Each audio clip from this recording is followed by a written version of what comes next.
Friends, welcome to biryani master. இன்னைக்கு சூப்பரான ஒரு டிஷ் பூரி. எப்பயுமே நம்ம செய்யற மாதிரி பூரி கிடையாது, இது கொஞ்சம் டிஃப்ரெண்டான பூரி. ஆலு பூரி, உருளைக்கிழங்கு போட்டு மசிச்சு அதை நம்ம பூரியா சொல்றோம். இது பசங்களுக்கு மெயினா சின்ன குழந்தைங்களுக்கு ரொம்ப ரொம்ப இஷ்டமா இருக்கும். நீங்க லஞ்ச் பாக்ஸை கூட நீங்க கட்டி ஸ்கூலுக்கு கொடுத்து அனுப்பலாம். வாங்க வீடியோ கொடுக்கலாம். கோதுமை மாவு ஒரு 300 கிராம்ஸ் எடுத்துருக்கேன், 2 கப்பு. உருளைக்கிழங்கு ஒரு 3 மீடியம் சைஸ் உருளைக்கிழங்கு, அது வந்து நம்ம வேக வைக்கணும். ஸோ 3 எடுத்திருக்கேன். மிளகாய்த்தூள், தேவையான உப்பு, அப்புறம் பூரியை பொரிச்சு எடுக்க எண்ணெய். ஃபர்ஸ்ட் என்ன பண்ணணும்னா, இந்த உருளைக்கிழங்கு இதுமாரி ஒரு 4 பீஸாக கட் பண்ணிட்டு ஒரு ப்ரெஷர் குக்கரில் ஒரு 3 விசிலுக்கு பாயில் பண்ணி எடுத்துக்கோங்க. இப்போது உருளைக்கிழங்கு பாயில் பண்ணி எடுத்தாச்சு.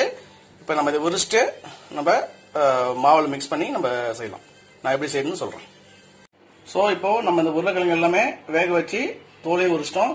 ஸோ லைட்டாக மேஷ் பண்ணிக்கோங்க. நம்ம இதை இந்த மாவில் ஆட் பண்ணணும். நீங்கள் இதே ஆட் பண்ணீங்கன்னா அங்கங்கே கொஞ்சம் கொஞ்சமாக கட்டி கட்டியாக இருக்கும். ஸோ நம்ம என்ன பண்ணணும்னா இதை கொஞ்சம் லிக்விட் ஆக்கணும். அது எப்படின்னா, நம்ம மிக்சியில் போட்டு ஒரு அடி அடிச்சிங்கன்னா இது நல்லா லிக்விட் ஆகிடும். அதுக்கப்புறம் நம்ம அதை சேர்த்தா வச்சுக்கோங்க, மாவில் எல்லாத்துமே ஸ்ப்ரெட் ஆகும்.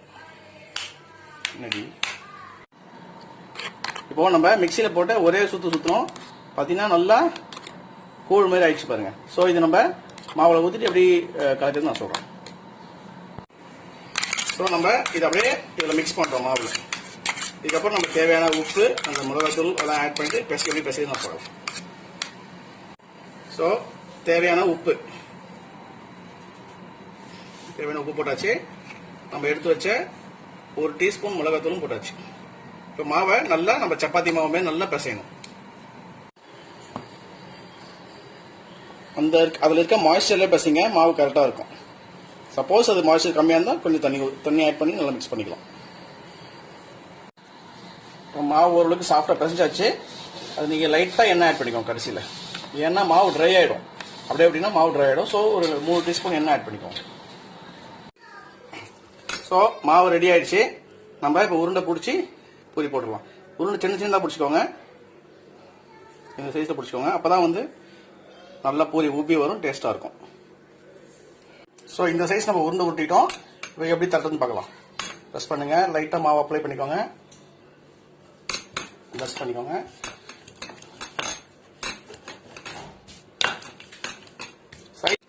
ஸோ இதுமாரி சின்னதாக ரவுண்டாக தட்டிக்கோங்க. திக்னஸ் வந்து இதை பாருங்க, இந்த அளவுக்கு இருந்தால் போதும். ஸோ இப்போ நம்ம எப்படி பொரிக்குதுன்னு பார்க்கலாம். இப்போ நம்ம இது மாதிரி கடாயை வச்சுக்கிட்டு தேவையான எண்ணெயை ஊற்றிட்டோம்.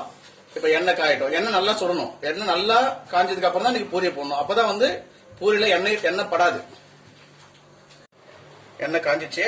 பூரியை அப்படியே மெதுவாக போடுங்க, பார்த்து போடுங்க. கையில் எண்ணெய் தெளிச்சதை போட்டுட்டு அப்படியே நீங்கள் லைட்டாக அப்படி மிக்ஸ் கொடுத்தீங்கன்னா பூரி நல்லா உப்பி வரும். இந்த வந்து பாருங்க.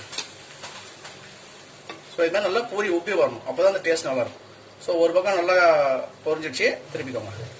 திருப்பிக்கிட்டு அந்த பக்கம் நல்லா பொரிச்சு எடுத்துங்க.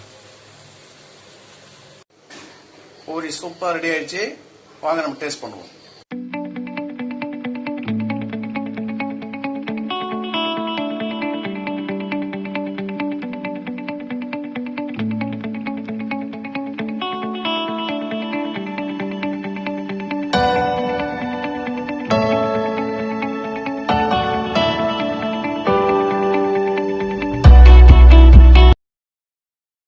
ஃப்ரெண்ட்ஸ், இந்த ஆலு பூரி பிடிச்சிருந்தா லைக் பண்ணுங்கள், கமெண்ட் பண்ணுங்கள், ஷேர் பண்ணுங்கள்.